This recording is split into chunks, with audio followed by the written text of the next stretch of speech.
Hello and welcome to Mickeyology, where we take Disney movies a little bit too seriously. I'm Austin Wrathall, history teacher and lifelong Disney devotee, and today I am reacting to your comments on my When and Where series of videos. This is such an awesome comment. You're right, Italy was not a united kingdom for a long time. There were so many articles about this, it was all over Reddit threads and everything else. Wow, well done to you. Oh my gosh.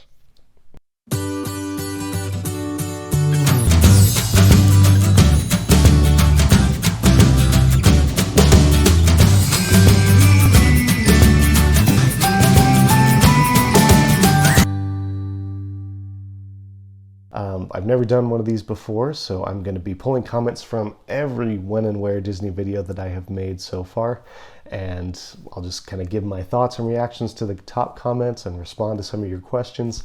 And if you like this, hopefully we can do this kind of thing again. And I just want to say before we get started that I really appreciate you guys. I appreciate your comments. Thank you so much for liking these videos, for watching them, for engaging with them. Also, I want to acknowledge that as fun as it is to discuss when and where each of these Disney movies take place, there really are no right answers. Let's go ahead and dive in. The first video we're going to touch on is Mulan. This is one of the first When and Where videos that I made. I dated Mulan to the Ming Dynasty in the year 1500, and one of you commented with a great video recommendation. You said, I watched a video on YouTube of a Chinese girl, and she said that in Mulan 2 there are a few clues of when the movie is set. She has concluded that Mulan 2 and Mulan take place in the year 497. For more information, you can go to see her video. It's called Everything Wrong Culturally with Mulan 2. Thank you very much for that recommendation. I watched both of her videos, the one on Mulan and the one on Mulan 2, and they were excellent. They were funny. She had some great information about the culture and history behind both of the Mulan films. But yes, great video, highly recommend it, and yeah, by all means, we can accept her date for when the movie takes place as accurate. Put that on your timeline. Next, we have Prince of Persia: The Sands of Time. This is a kind of forgotten movie, but it's one that I really enjoyed, and so I made a When and Where video for it, and I found out that one of you really enjoyed this movie as well. Here is the comment. It says, hello, Mr. Wrathall. Where do I even begin? I guess first of all, I would like to give you my deepest gratitude for making this video. I'm a fanatic for the Prince of Persia movie and anything related to it. I've been growing my collection of books and merchandise based on the movie since last year. Apart from that, I love the world, lore, and culture the movie was built upon, so whenever I have the time, I would do some research on the setting of the movie, for my own personal interest and for the fan community that I'm really trying to bring back. I know this movie had its fair share of bad receptions and criticisms, but I don't care. I love this movie to death, and how I wish people could see how wonderful and fun the film really is. Plus, it sparked my interest in Persian and Middle Eastern history and its culture.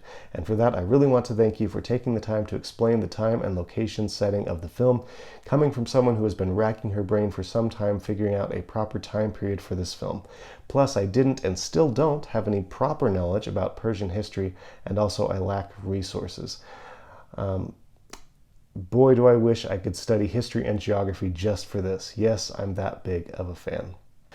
This is such an awesome comment. I am so glad that you love and enjoy this movie, and I'm so glad that it set you on a quest to learn more about Persia. Persia, in my opinion, is a very, very underappreciated empire of the ancient world. It's actually a series of empires, and we could go into a lot of detail about that, but they were a huge deal in the ancient world, and unfortunately they're forgotten and kind of overshadowed by Greece today. So good for you going on that quest. I'm so glad that you enjoyed this movie. I really enjoyed this movie. It's, not my favorite, but I'm so glad that you found something that you enjoy, and I hope that watching my video kind of made you feel a little bit less isolated in your love of this movie. This next reaction is from The Sword and the Stone, which I dated to London, England in 1153. And one of you said, I read that The Sword and the Stone probably takes place in 1377 because Wart/Arthur is sort of a counterpart to Richard II of England, who ascended to the throne in 1377 at 12 years old. And Wart also is 12 years old in the cartoon. However, he is 16 years old in the book the movie is based off. That's very interesting. I did not know that. I looked it up, and it looks like Richard was actually only 10 when he ascended to the throne, which is even crazier. So thank you for pointing that out. And I'll have to look up the book. I haven't read the book that The Sword in the Stone is based on. I'm sure I will at some point. I'm sure I'll make a video of it. Some of my friends in high school read it for class and they really enjoyed it. So hopefully I will too. This next comment for Sword in the Stone simply says, fact. History could have been rewritten centuries ago. I'm not sure exactly what this person was trying to say. My reading of it is that they feel like they're kind of making a slam dunk and blowing everybody's minds and dropping the mic and walking away like, you can't trust history, man. It's all a conspiracy. And on the one level, you're right. History could have been rewritten years ago. So that's not really a mind-boggling revelation. It's actually something that historians take for granted. That's why historians always try to compare lots of different sources and get a lot of different perspectives so that they can be as sure of what happened in the past as possible. That doesn't mean we can't trust history, though. We can trust a lot of stuff in history, and we know a lot of stuff with great accuracy because we have a lot of great sources. And the more you study history, the more you can determine what we know with certainty and what we don't. Next, we have Beauty and the Beast, which I did the live action and the animated in one video, and you guys had a lot of great comments for this. I said that both of these movies take place in the 1700s, but one of you commented, in the dance scene of Beauty and the Beast, Belle's gown has a shape that belongs to more of a 19th century setting than an 18th century setting. Yeah, this one's a tricky one because we could both be right, because obviously she's wearing that big hoop skirt, and because fashion comes and goes and trends return, Belle's dress actually fits into both eras. Hoop skirts were popular in the 1700s in France, and then in European fashion they go away for a while, and then in the next century they make a big comeback, and we see lots of enormous hoop skirts again. So yeah, we'll call this one a draw. You could be right, I could be right. It fits in both settings. Another person said, Beauty and the Beast, I read that it is inspired by a real story, that of a man named Pedro Gonzalez, who lived in the 1500s and was affected by hypertrichosis, and he married Catherine Medici. The first time she met him, she was horrified by his appearance, just like Beauty in the original story, but she loved him with time and she had children with him. Yes, I have heard this story before. It's a very interesting story, especially because we have paintings that survive to this day of Pedro Gonzalez, and we have pictures of his children that, as you said, he had with her. He didn't actually marry Catherine de Medici. I looked this up again to verify. He was married off by Catherine de Medici to another woman named Catherine. But yeah, very interesting story. And this is a condition that still affects people today. So there are people that still have this condition that makes them grow a lot of hair on their face.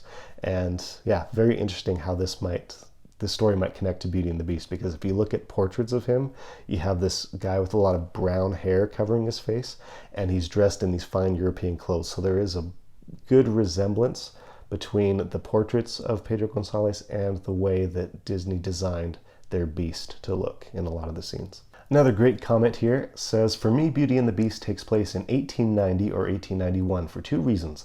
The Eiffel Tower made of plates during the song Be Our Guest, and for what Belle says while singing Bonjour. She says at the baker that she is reading Jack and the Beanstalk, but she mentions an ogre, not a giant. The only version of this fairy tale with an ogre dated almost to 1890. Also, the fact that the prince/beast does not have parents in the cartoon is really weird to me. Did he just run away, or was he disinherited? First of all, great catch. The Jack and the Beanstalk reference slipped past me. I failed to pick up on that clue. That's a great clue to pick up.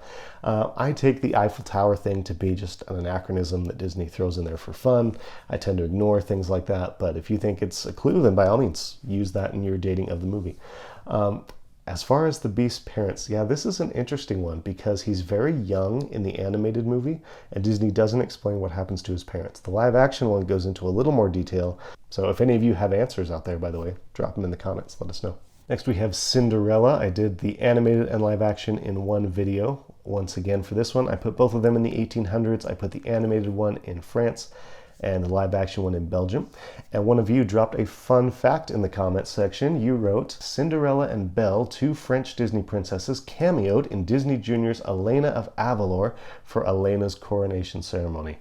I had no idea about this. I quickly looked it up and found that you are absolutely right. They are there in the coronation ceremony. And it reminded me that I'll probably need to do Elena of Avalor at some point. I'll probably have to watch all of Sophia the First and all of Elena of Avalor just to put them on the timeline.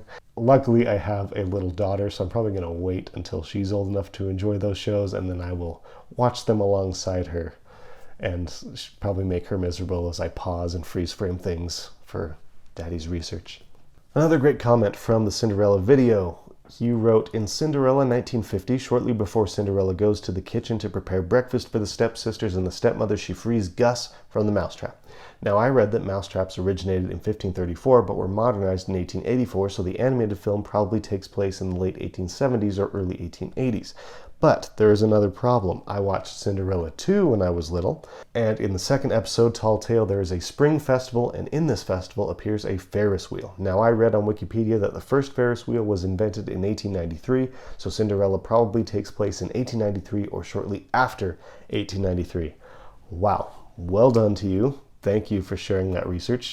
Good job also researching the Ferris wheel. It's very interesting. I do have a little bit of a quibble with using Cinderella 2 to date Cinderella 1, which I'll talk about in a minute, but thank you so much for continuing that research and sharing what you found with us. Next we have Aladdin, which once again I did as a twofer, the animated and the live action in one video.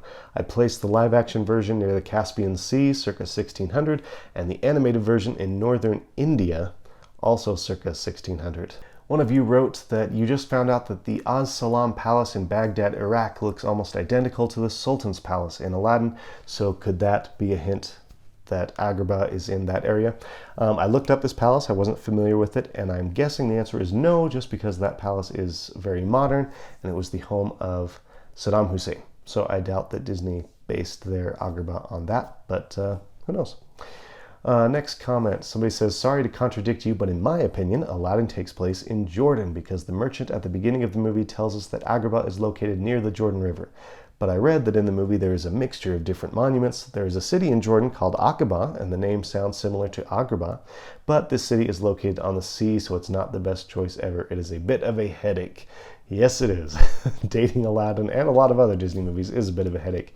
Could it be in Jordan? Sure. Yeah, the merchant does mention the Jordan River. He says that he has the best such and such goods on this side of the River Jordan. That's kind of like us Americans saying that we have the best goods this side of the Mississippi River. That's just kind of a dividing line. It doesn't necessarily mean that the person speaking is near that river. But yeah, could be. Two more comments from Aladdin that I think go together. The first says, the original Aladdin story is from China. It was adapted into Arabian Nights because the author thought the story would work well. Next comment, even the song at the start of the movie Arabian Nights suggests that Aladdin takes place in Arabia. Yeah, so could I be wrong placing Aladdin in India? Absolutely. However, even in the original Arabian Nights book, Aladdin, the story actually takes place in China, not in Arabia. I think that would give me a little leeway to put Aladdin in Mughal, India, rather than strictly in Arabia. But who knows? I could be wrong. Maybe Arabia is a better setting. Next we have Sleeping Beauty, which I placed in the Holy Roman Empire in or around Germany in the late 14th century. This one is actually my most controversial video. There are a lot of comments from you guys about when and where you think the movie takes place. We also had some of you talking about how you think the movie is French. Maybe it is, maybe it isn't. It says, on the France thing, the movie is based on the French version of the story, and also the scene where Aurora and Philip greet the king and queen features the national anthem of the French monarchy from the 1800s. Then somebody chimed in and said, actually, it's based on Tchaikovsky's Sleeping Beauty ballet. That's true, they included stuff from Tchaikovsky. And this was a mixture of the French version by Charles Perrault and the German version. Yeah, this conversation went on for a while. Well done, all. Yeah, I could definitely have gotten this wrong. I thought I found some good evidence with the heraldry stuff, but you guys are digging deep into this movie's lore. So keep it going, by all means. Next we have Frozen, which I placed in Norway in 1860, and this is where we get to talk about my quibbles with Disney canon. So this comment says, Tangled takes place 3 years before Frozen. We know this because Rapunzel and Flynn cameo during Elsa and Anna's coronation, and this was confirmed by the filmmakers multiple times. So Tangled takes place in 1865, not 1815. Okay, valid perspective. However, I have a real hard time knowing what's canon, what's officially part of the story, and what's not. For example, a cameo like this. Yes, we see Rapunzel and Flynn walking into the gates of Arendelle in Frozen. However, in The Little Mermaid, we also see in the crowd that's turned out for Ariel and her sister's musical number, in the animated film, we see Mickey Mouse and Kermit the Frog cameo down there, and they're at the bottom of the ocean to watch this performance. Am I supposed to take that as a clue and say that Mickey Mouse and Kermit the Frog actually met, they exist in the same universe, and they were there in the 1800s under the sea? These cameos are kind of a murky area where you could, it's fun to think that they take place in the same world, don't get me wrong, but as far as dating them to a specific time and place, I have a little bit of a struggle with that. Another thing with filmmaker statements. When Frozen came out and it was a huge hit, there was like an AMA event that the filmmakers did, and they gave a lot of interesting statements. They basically told people without telling them that Anna and Elsa's parents were the parents of Tarzan. They said, oh yeah, they survived their shipwreck and they ended up in Africa and they had a son. And the internet, there were so many articles about this, it was all over Reddit threads and everything else, and then Frozen 2 comes out and they backpedal that and they use Anna and Elsa's parents in a different way that fits this new story they want to tell. Also with Disney sequels, how much of that is canon? Do I take the Ferris wheel in Cinderella 2 and use that to date Cinderella 1? Do I take the calendar from Mulan 2 and use that to date Mulan 1? Because often these are made by completely different sets of filmmakers. Sometimes they're made years and years apart. Sometimes they're even made by different animation studios.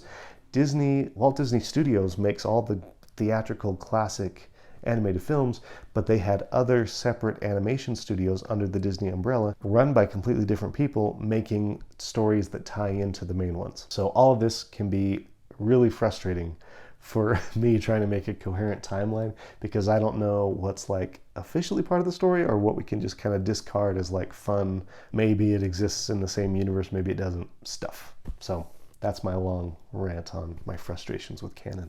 Two comments here, both in the same idea. It says in Frozen 2, we see a flashback of Queen Iduna and King Agnar as teenagers, and in the flashback they are reading The Little Mermaid, which was published by Danish author Hans Christian Andersen in 1837. 1837 plus 34 years that Matthias was absent. Then Frozen 2 would take place in 1871. 3 years earlier is 1868, so Frozen 1 takes place in 1868. And then somebody else just straight up said, you forgot the Little Mermaid reference in Frozen 2. Yep, totally did. Straight up missed it. Thank you for pointing it out. My calculations were wrong. And one of you wrote in the Frozen comments, why did you fail my DBQ? DBQ is an assignment that I give my 8th graders in their U.S. history class. Yeah. I failed you because you didn't follow the instructions, that's why. Did I fail you or did you fail yourself? Anyway, school year's over. Gosh. Next we have Robin Hood, which I placed in England in the year 1194. One of you wrote, one correction, John never usurped or stole the throne from Richard. He was next in line and acted only as regent, temporary ruler, until Richard returned. He was not incompetent either. You could argue about this. Incompetent, maybe he was, maybe he wasn't. That's a pretty relative term. I did find scholars saying straight up that he was incompetent, and a couple historians online who say that he wasn't. It's kind of up to your interpretation. As far as usurping the throne, yeah, he pretty much did. I mean, Richard left on the Crusades, and then he's traveling back and gets imprisoned, and while he's gone, John is trying to seize control. He was next in line, ish. There was another guy, Arthur, who had a shot at the throne too. But yeah, John gets kicked out of England when Richard returns. So he was pretty much straight up trying to usurp that throne, even though they are later reconciled and he comes back and he does become the rightful king. Next up, Pocahontas, which I placed in Virginia in 1607, obviously. One person wrote, well, I don't think it was meant to be taken as reality. Disney was basing this off the legend that Pocahontas and John Smith were star-crossed lovers, hence the tagline, an American legend comes to life. Also, Disney isn't the first to be guilty of that. Lots of other storytellers before them aged up Pocahontas to create a Romeo and Juliet style romance with John Smith, or sometimes John Rolfe. Yes, absolutely right. Disney is not the only one to be guilty of this. They are not the first, and they are not the last. There was a movie in like the 50s, maybe the 60s, that told the Pocahontas story and made her and John Smith I believe it was John Smith, Star-Crossed Lovers. And then I was very surprised when Hollywood did this again after the Disney film. So they make The New World, Terrence Malick makes The New World with Pocahontas and John Smith. And once again, they make her into John Smith's girlfriend and try to make a story about a like 40-year-old guy and an 11-year-old girl into this Hollywood Romeo and Juliet thing. So yeah, Disney is not the only one to be guilty of that. And they're not the last, and there's probably going to be more studios that do this again. Next we have The Little Mermaid, which I placed in Sicily in the 1850s. One of you wrote, "Wow, this is so nicely researched and well explained. I really wondered how to put the different nationalities together, and I'm glad to hear this as so many fans still claim that the setting is Denmark, and there's just one little thing still a bit not so much fitting all together. Erik is a Norse name, probably as reference to Hans Christian Andersen, and I think also that it's mentioned that he met in the beginning a princess from a Danish-sounding place. Do you have any explanation why a prince from an Italian region could have a Danish name?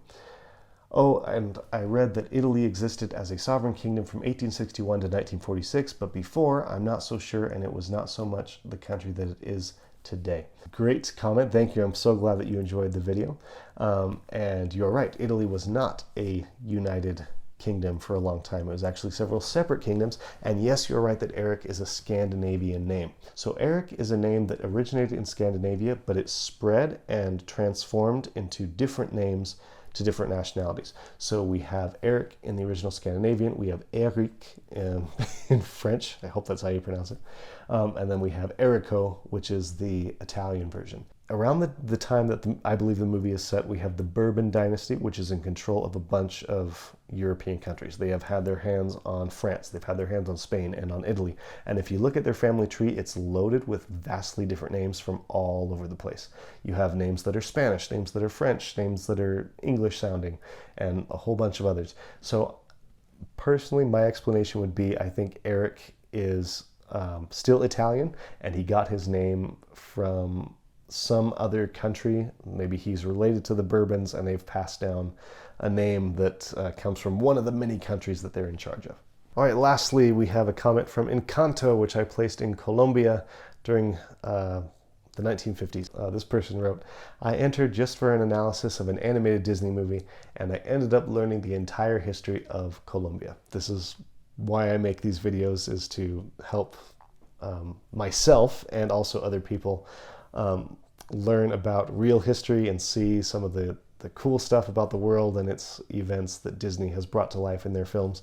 So thank you very much for that comment. Thank you for letting me know that you learned something. That's the most I could ever ask for. All right, and that is it for our comment response video. Thank you so much to all of you for submitting your comments. If your comment didn't make it into the video, I apologize, but please do keep leaving those comments. I do read them. And let me know what you thought of this video. Let me know if you liked the format and if you would like to see something like this again. Please follow me on Facebook and Instagram. I also just joined Threads. You can find me on there at Mickeyologist for all three of those platforms. Thank you guys. Have a wonderful day. I'll see you next time. Bye-bye.